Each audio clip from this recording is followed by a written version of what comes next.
Ustadz, saya sudah pisah dengan mantan suami 2 tahun. Ya namanya pisah pasti mantan. Ya, kalau nyambung manten. Saya membiayai sendiri anak-anak. Mantan suami tidak memberi, namun dia dari bank, apa tetap harus kita tagih harfiah seorang ayah harus menafkahi, atau walau ayah tapi dari bank dan posisi pisah tetap haram? Begini Bu ya, itu kan saat pisah nanti hakim di pengadilan itu akan memutuskan ya siapa hak asuhnya. Ibu, biasanya ke suami tetap diberikan hak untuk kewajiban untuk memberikan nafkah untuk anak. Kalau untuk istri kan sudah pisah, makanya ibu sebut mantan kan. Nah, makanya dari sini suami ingat, ketika kewajiban itu melekat walaupun sudah berpisah, karena itu bagian dari biologis dia. Ketika berumah tangga dan terlahir, kewajiban tetap harus diberikan, tetap harus diberikan. Jadi jangan lihat kepada mantan istrinya, lihat kepada anaknya, karena nggak ada mantan anak, nggak ada mantan orang tua. Suami ada mantan suami, istri mantan istri ada, mantan anak nggak ada, mantan ayah nggak ada, mantan ibu nggak ada. Ini mantan ayah saya nih, nggak ada, tetap ayah. Ini mantan ibu saya, tetap ibu. Karena itu, karena terikat masih dan dia mewarisi,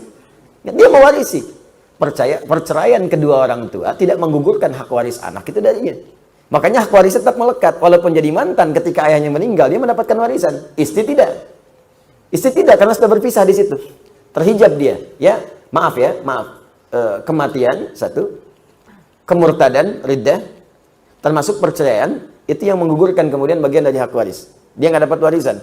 Suami istri pisah dengan suami meninggal, istri nggak dapat bagian waris. Selesai di situ. Ya, dan dibagi. Saat kemudian dia berpisah itu dibagi. Ada yang ditetapkan oleh bagian oleh agama. Kemudian murtad nggak dapat warisan. Ya, kemudian kematian ada 2 sebab. Memang wafat sebelum dibagi warisan, wafat.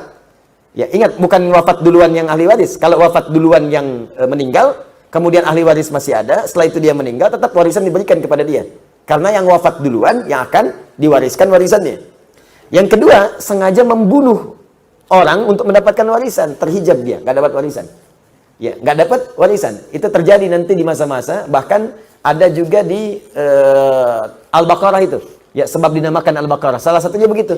Ada orang di keluarga yang sangat kaya tapi pelit. Saking pelitnya marah di bagian anggota keluarganya, maka malam-malam dibunuh dia. Ya, tujuannya apa? Tujuannya untuk mendapatkan warisan dari situ supaya hartanya bisa dikuasai. Ya, dilemparlah kemudian jasadnya di jalanan, dilempar biasa, dia pergi dan orang nggak tahu siapa yang bunuh. Tuh, jadi peristiwa itu kalau nggak disebutkan kapan kejadiannya, siapa tokohnya, ini menunjukkan akan terjadi lagi di kemudian hari. Saya tanya pada Anda, ada kasus pembunuhan yang sengaja buang mayat di tempat-tempat terbuka? Ada.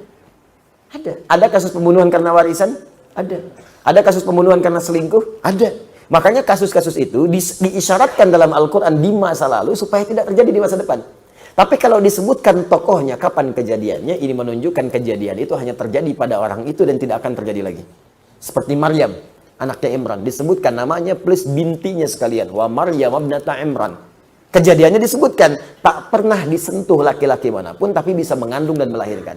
Ini artinya yang bisa mengandung dan melahirkan tanpa disentuh laki-laki manapun cuma Maryam.